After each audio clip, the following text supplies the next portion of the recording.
Gunna's album, the last one, marks his last release on the label YSL, and it also marks the last in a trilogy of albums that we've got from Gunna since he's been released from jail. And even though this project is 25 songs deep, I still feel like if you're a core Gunna fan, you're gonna get exactly what you're looking for with this project. And even if you're not, it's enough songs to where you can take stuff from here, take stuff from there, and make your own playlist, and it's still gonna ride. Now, the album did debut at number 3, selling 90K the first week, and I'm pretty sure the next week the numbers will go up even more just because more people are finding out about it. And you know, you drop an album nowadays, you have to keep promoting it. So I'm pretty sure it'll get over that 100K mark. But this effectively marks his last outing on YSL. So from here, I guess he'll probably go sign somewhere else, maybe distribution somewhere else.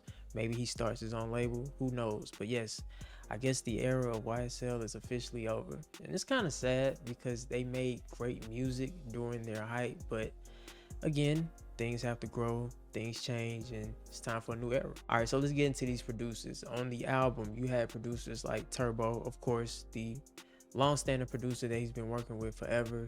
You have producers like Kenny Stunton, Thank You Will, All My Grand, Evans, MM, and if I chopped your name up in any way, I apologize. But yeah, these are some of the producers that were on the project. There were also more, but these are just some of the few that I saw from skimming through the credits and on some of the songs that I like more than others. Now, y'all know how much I hate bloated albums. I hate albums that have 20 plus songs on it because at the end of the day, everybody's busy. We don't have time to listen to 25 songs album. That's just insane. But with this project, it actually passes the vibe test. Now, it feels like 2 albums in one because there's a point in the project where it kind of goes on a girl-centered kind of vibe where he's like making songs for the ladies and stuff, and then it jumps back into the more introspective, you know, moving on to the future type of records. But it does feel like 2 albums in one. And 25 songs, I'm pretty sure that's probably what they planned. This is probably everything that he's been working on. He's just decided, you know, I'm just gonna put it all in one album. But it passes the vibe check. Like, there are records on here where you're like, okay, it might sound similar to another record, but it might be something in the hook. It might be something in the way he, you know, says his verses. It might be a flow on a certain track.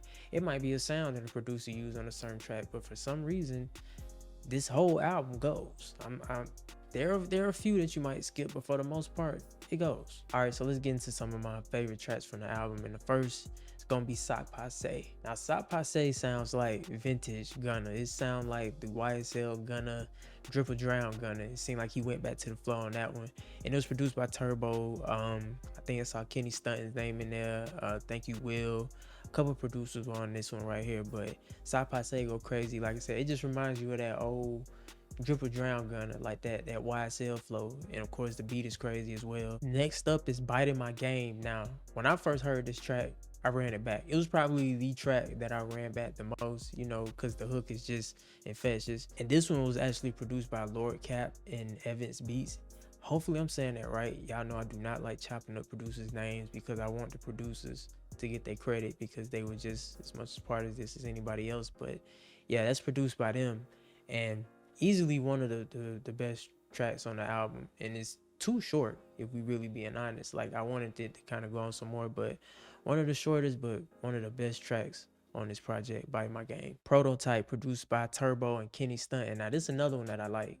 And the reason I like this one is because of the hook. And y'all gotta understand something too. Melody is king. This is why Gunna is able to do what he do. This is how he's able to have a career still after everything, because if you just know how to naturally make songs and naturally use melody, naturally flow with the beat, and it's almost to the point where you blend with the beat, you're gonna win.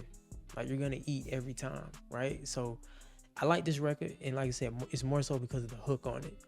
But the production is still top tier, A1. Fuck With Your Boy, produced by Turbo, Kenny Stunton, Omar Grand, and I think there's another producer on that one, so don't quote me on that. But this is another one that I like.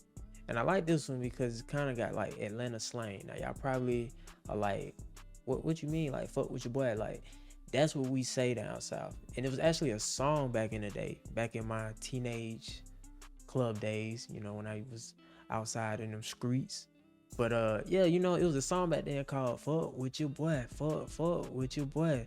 Y'all probably don't know nothing about that, but I do like this record right here, and it's probably one of my favorites. I know everybody's not gonna like this one, but this one of them ones I feel like if you from Atlanta, you understand the slang, like you'll get it. Made for this shit, Turbo, Kenny Stuntin', Swerve. Another dope record. I love the beat on this one, but again, the hook is king. Y'all know I love choruses and hooks. Just another record with Gunna popping this shit, you know, talking about the life he lived. And really, I'm not saying it's a diss, but like you could tell like he talking to people on this record like, oh, y'all wrote me off, like don't play with my name.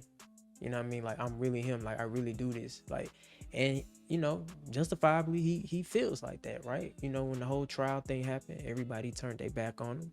Most of the industry stopped working with him. Most producers stopped working with him just because of their allegiance, and you can't fault them from that. Everybody cool who they want to be cool with. But at the end of the day, man, if you naturally gifted in this thing like he is, and he's good at making music, you know, naturally he feel like that. So yeah, made for the shit. Okay, so the runners up. Now these are not necessarily my favorites, but these still go. I Can't Feel My Face. I love Nietzsche's verse on that. Like Nietzsche went off on that one. I like that hook on that one. Podcast. I like that one. I like the whole theme, like niggas running their mouth. Podcast. Like it's not it's not super innovative, but like it's good enough to the point where the song ride. Again, another one though. Just Say That. I like Just Say That. I like the hook on Just Say That. And the other one that I like is CFW. Hold on, let me make sure I'm saying that right. CFWM. Now, a lot of people, when they saw the title of this song, they thought that it would be a diss to Lil Baby, because y'all know Lil Baby Camp is what CBFW can't be fucked with. But he got a song on here called CFWM. So, you know, a lot of people saw that. It was like, oh yeah, it's a diss.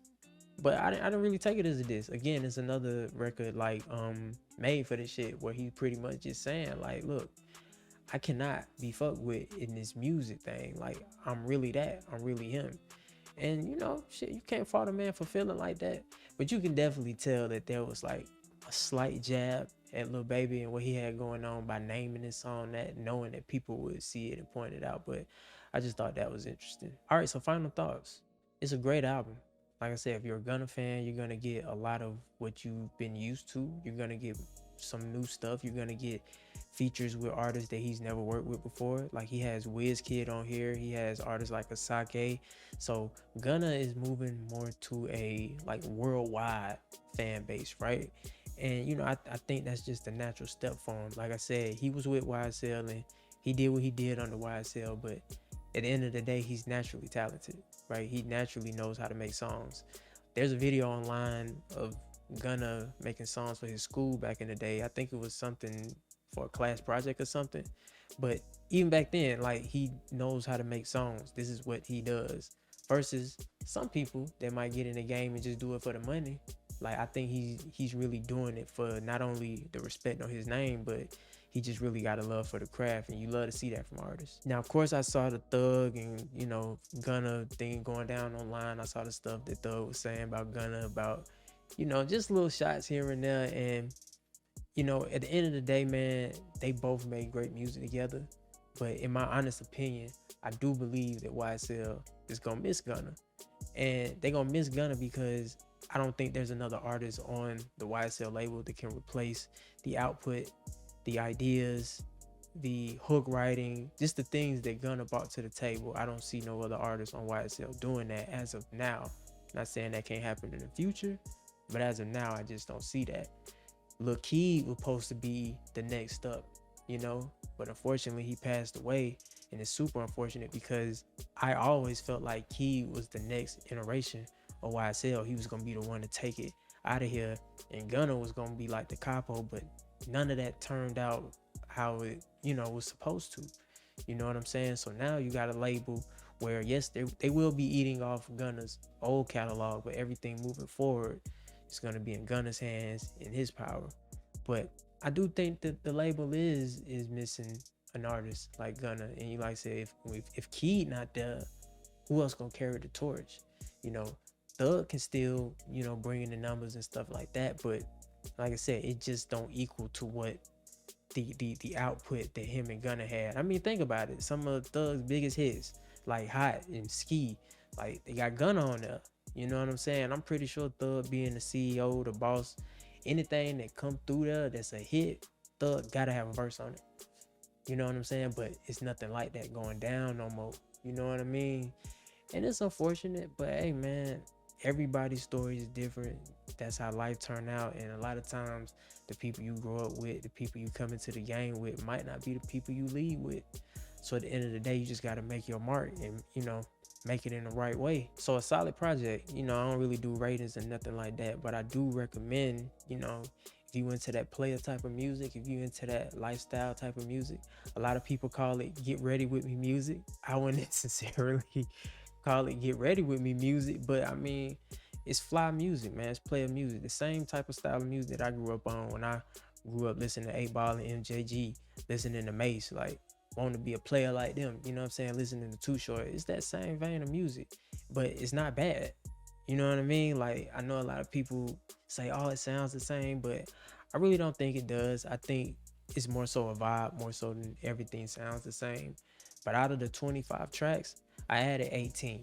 So, hey, if that should tell you anything, I went through, I like what I like, and whenever it come on my shuffle, I listen to it. Y'all know I wouldn't steer y'all wrong. But yeah, man, it's the Kid Ríez. Until next time, ladies and gentlemen, make sure y'all be safe, stay carefree, and I'll catch y'all later. Peace.